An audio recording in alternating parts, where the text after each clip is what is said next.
அன்பார்ந்த சகோதர சகோதரிகளே, இந்த திருவருகை காலத்திலே நாங்கள் கிறிஸ்து பிறப்பு விழாவுக்கு ஆயத்தமாகி கொண்டிருக்கின்றோம். இந்த வேளையில் எங்கள் சிந்தனைகள் எல்லாம் நொறுங்கி போயிருக்கின்றன.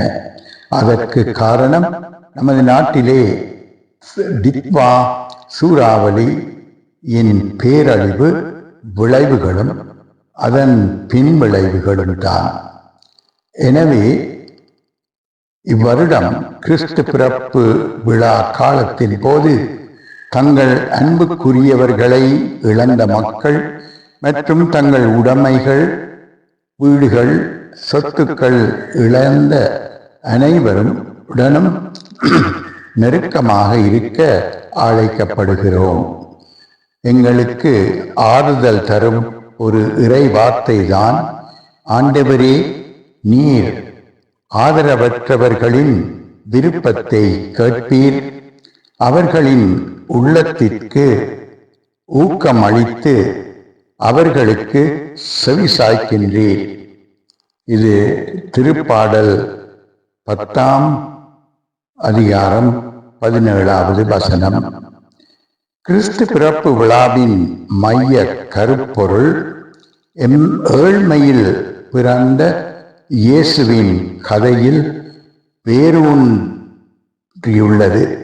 ஏனெனில் அவர் தன்னை ஏழை மெசியாவாக மட்டுமல்லாமல் ஏழைகளுக்கான மெசியாவாகவும் உலகிற்கு காட்டினார்.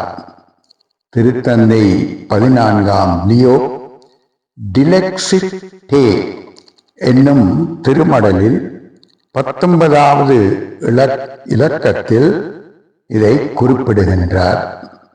எனவே இந்த அழைப்பு ஏழைக்கு இறங்கி உதவி செய்கிறவர் ஆண்டவருக்கு கடன் கொடுக்கிறார். அவர் கொடுத்ததை ஆண்டவரே திரும்பி தந்து விடுவார். நீதிமொழிகள் 19வது அதிகாரம் 17வது திருவசனம். அது அந்த கூற்றின் படியால் நாம் அனைவரும் நமது நன்கொடைகளை ஏழைகளுடன் தாராளமாகவும் மகிழ்ச்சியாகவும் பகிர்ந்து கொள்ள வேண்டும் என்பதாகும். நமது நாடு பல பரிமாணங்களில் வறுமையை அனுபவித்து வருகிறது. அப்படி இருக்கும் நிலையில் இந்த கிறிஸ்து பிறப்பு விழாவின் போது எந்த ஒரு சூழ்நிலையிலும் ஏழைகளின் நண்பர்களாக இருக்க முயற்சிப்போம். நம்மில் மிக எளிமையானவர்களுடன் எப்போதும் ஒற்றுமையாக காட்டத் தொடங்கிய இயேசுவின் அடிச்சுவடுகளை பின்பற்றுவோம். இப்படியாக திருத்தந்தை பிரான்சிஸ் பாப்பரசர் உலக ஏழைகள் தினத்திற்கான செய்தியில் குறிப்பிடுகின்றார். அது எழுதப்பட்டது நவம்பர் 14, 2024ஆம் ஆண்டு. கிறிஸ்து பிறப்பு விழாவின் உட்கருத்து அமைதியாகும். உன்னதத்தில் கடவுளுக்கு மாட்சி உரித்தாகுக, உலகில் அவருக்கு உகந்தோருக்கு அமைதி உண்டாகுக. லூக்கா நற்செய்தி 2ஆம் அதிகாரம் 14ஆம் திருவசனம்.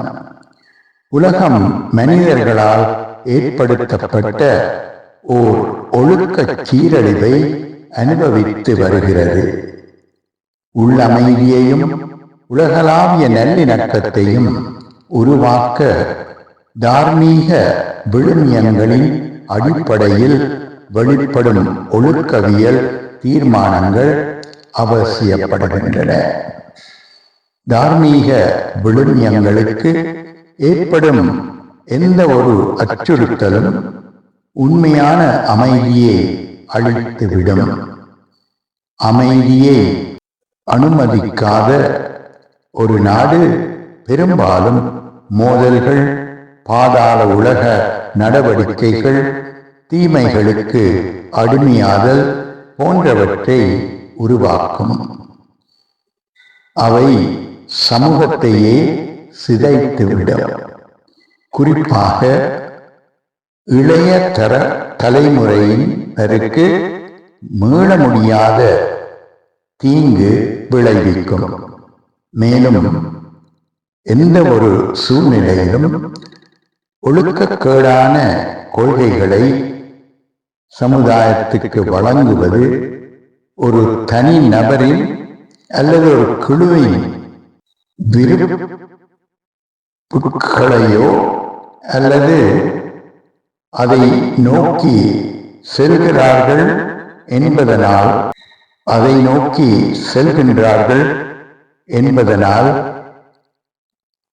அது நன்மை செய்யாது. ஏனெனில் என் மீது நம்பிக்கை கொண்டுள்ள இச்சிறு ஒருவர் எவரையாவது பாவத்தில் விழச் செய்வோருடைய கழுத்தில் எந்திரக் கல்லை கட்டி தொங்கவிட்டு ஆழ்கடலில் அமிழ்த்துவது அவர்களுக்கு நல்லது என்று மத்தேயு நற்செய்தி 18ஆம் அதிகாரம் 6ஆம் வசனம் குறிப்பிடுகின்றது. இவ்வருட கிறிஸ்து பிறப்பு இரவு அமைதியான இரவாகவும் நல் விழுமியங்கள் மூலம் வளர்க்கப்பட்ட அமைதியால் நிரப்பப்பட்ட புனித இரவாகவும் மாற வேண்டும் என நாங்கள் மன்றாடுவோம். இதனால் எமது மனிதாபிமான சட்டமும் கண்ணியமும் மதிக்கப்பட செய்விக்கலாம். எமது மக்கள் அனைவரும் அமைதியை விரும்பும் எதிர்நோக்கின் திருப்பயணிகளாக வாழ இனிய கிறிஸ்து பிறப்பு நல்வாழ்த்துக்களையும் இறை இரக்கம் நிறைந்த புத்தாண்டு வாழ்த்துக்களையும் உங்களுக்கு உரித்தாக்குகின்றேன். நன்றி. Happy Christmas. உங்கள் அனைவருக்கும் இனிய நத்தார் வாழ்த்துக்கள் உரித்தாகட்டும். We wish you a Merry Christmas and a Happy New Year. Happy Christmas. Happy Christmas. Happy Christmas. Happy Christmas. Happy Christmas.